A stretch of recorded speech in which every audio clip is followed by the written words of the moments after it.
asalaamualeykum wa rahmatullahi wa barakaatuhu mbokk yi ñu ñëwaat ak yéen ci waxtaan wu gàtt rek jëm ci réew mi ñu bokk ak diine ji ñu bokk ak valeur yi ñu bokk. suñu waxtaanu tey dafay mel na waxtaan wu agencé wul, ay wax yu agencé wul, ndax ab xuloo la. xuloo nag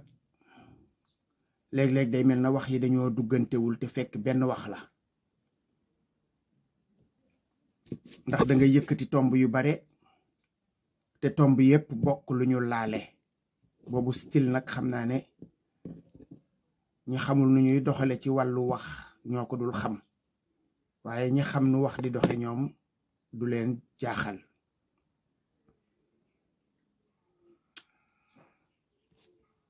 fi may tàmbalee mooy ñuy wax naan Macky Sall vrai politicien la. vrai politicien la parce que stratégie la ñu wax ne moom lay teg, di xam nu muy nase, di xam nu muy noccee. yaakaar naa ni nag gënuñu koo xam, ndax koo magul ëppoo koy sagar.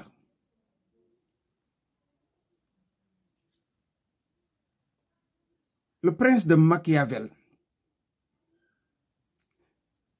boobu téere ñu bare liir nañ ko, ña ko liir xam nañ ne kooku ku ko gën a xóotum xel ci wàllu nguur ak politique bariwul. am na ay feem yu mu wax ni kuy wër nguur ak ku yor nguur te bëgg ko téye ci sa loxo lu yàgg noonu ngay def. ku ko liir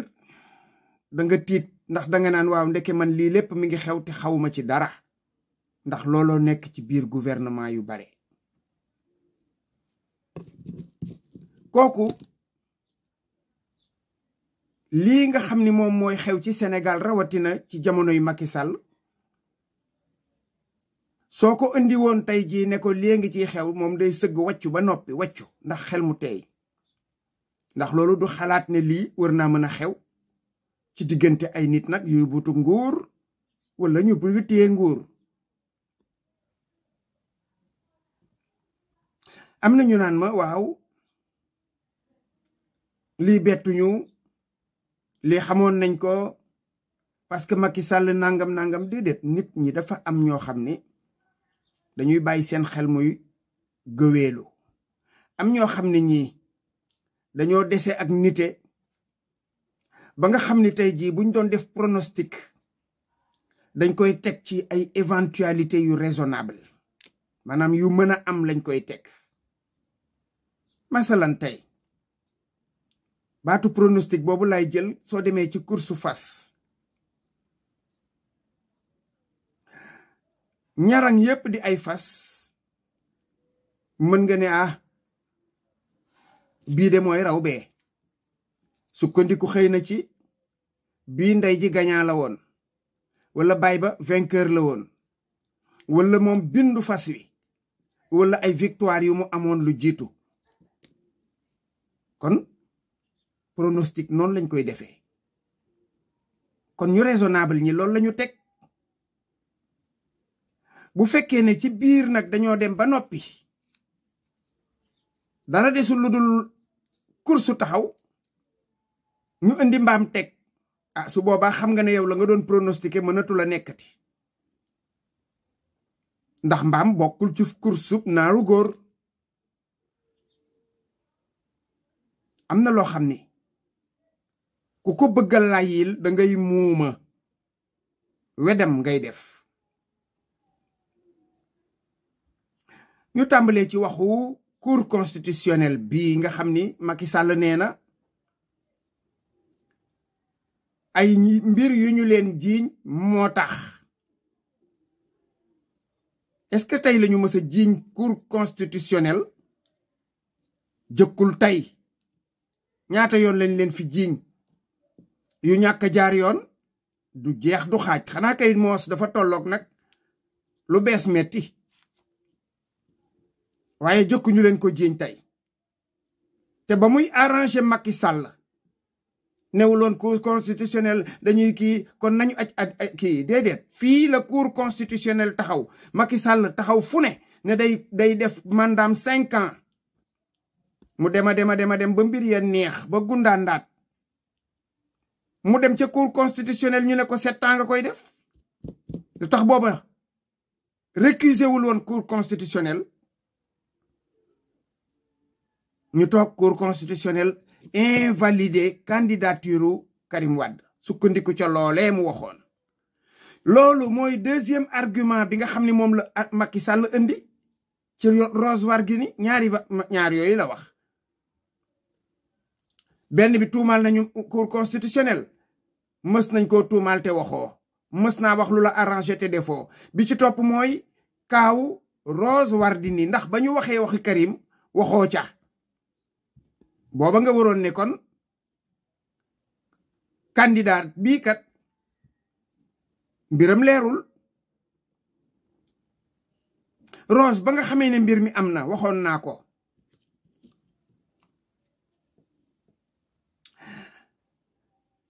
bu fekkee ne nit ñi dañuy jëfandikoo seen xel te gàttal ko ndax loo gis nag ci àddina mënees na caa dugalum xel wala boog nga ni lu mu xóot-xóot ci xel lay tëdd Rose dafa defar ay këyit dikk jébbal ko cour constitutionnel ginnaaw ba nga xamee ne cour constitutionnel nee na ku bëgg a nekk candidat lii ngay am ci ay këyit nii ngay mel cour constitutionnel jël këyiti Rose ak i waxam ak yépp sukkandiku ca ne ko mën ngaa nekk candidat ñu dox ñaari fan ñett ñu gis ne Rose la mu doon wax du dëgg ginnaaw ba ñu ko validé la cour constitutionnel di def jarul toog di waxtaanaat jarul di géew jarul di jëlaat décision li ñuy jëkk a def mooy seppi Rose ni weñ wu wadd ci soow sànni fële loolu la ñu war a def waruñu ne soow mi kenn du ko naan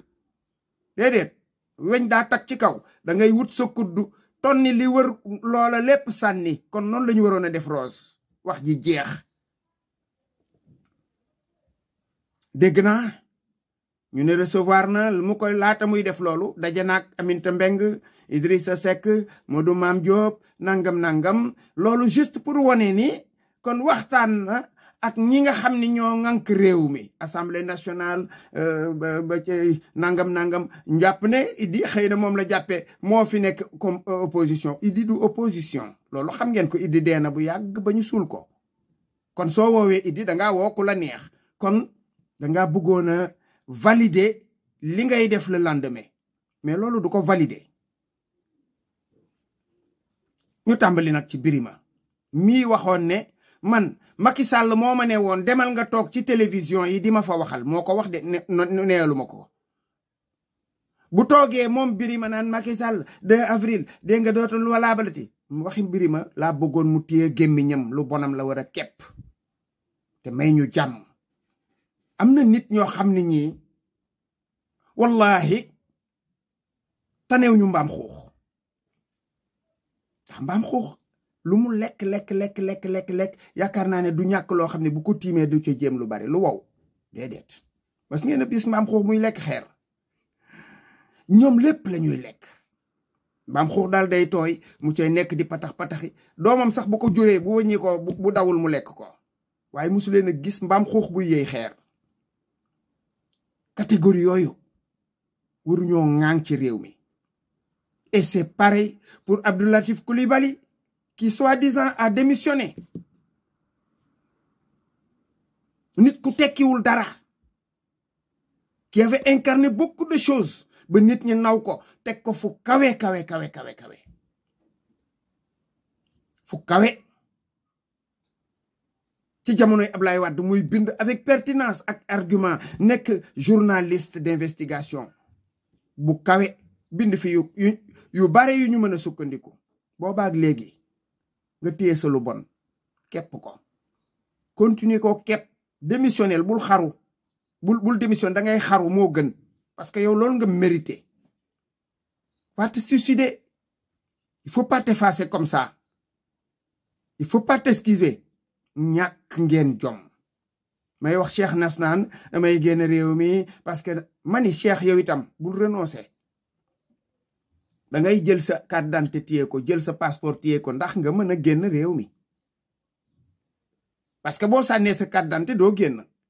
téyel sa carte d'identité ak sa passeport nga dem ba Amazonie fa nga xam ni sol yëre xewu fa taatu nee na fa xew morso bu ndaw ngay laxasoo nga dem toog fa may ñu jàmm yow it il faut te laver à grande eau parce que li nga wax bërki démb nit ñi dégg ko di campagne dagg sa lu bon moo war yow it kon bu ñu tànqal ak dama téyel sa carte d'identité ak sa passeport génn réew mi dem ca Amazonie toog fa buukur danduy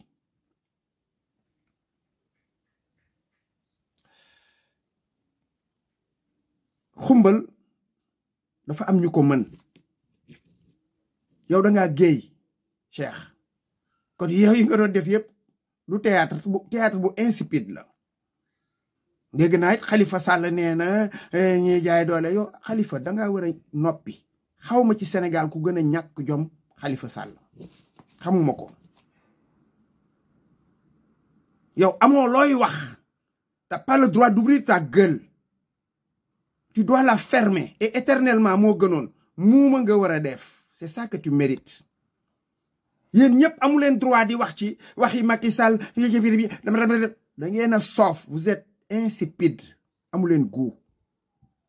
ma kenn waxati ay waxi loi ay constitution ay kikitika nangam déedéet loi et constitution ci guddi yi amul Sénégal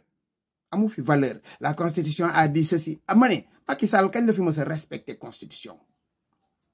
kañ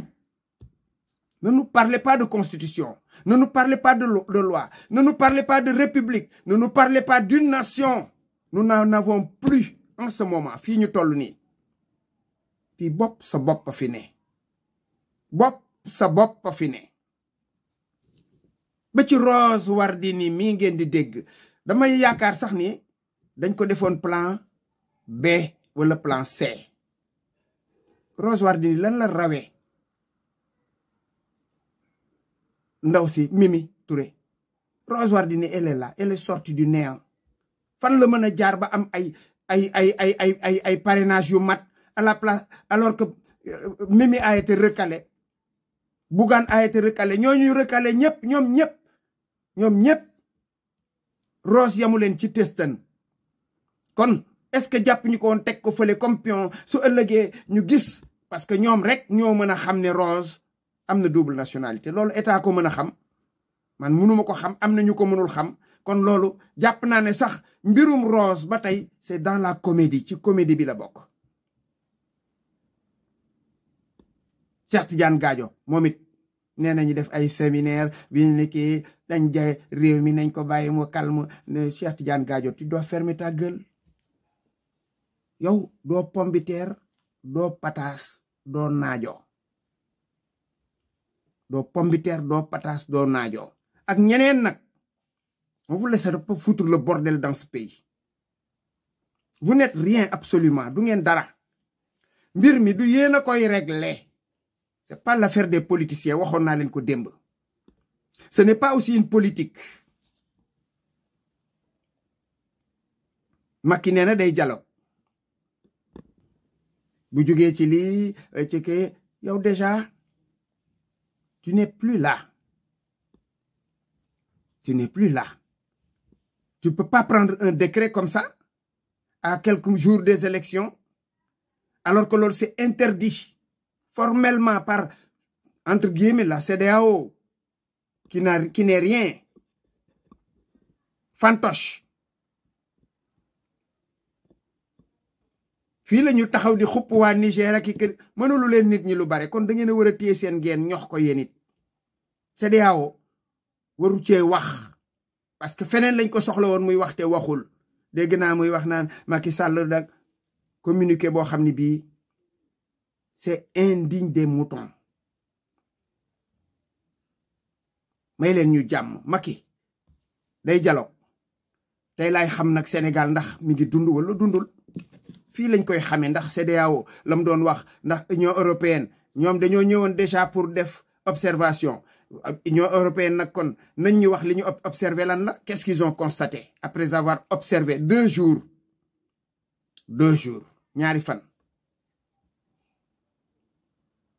ñaari fan lañ ko def. Bokassa génn ne man may annuler li fi xewoon lépp. Dorénavant vous allez faire de moi un empereur. loolu mooy li am. Dorénavant je suis empereur du Sénégal. mbokk yi ñu yemale kàddu yi fii ba beneen asalaamualeykum wa rahmatullahi wa barakaatu.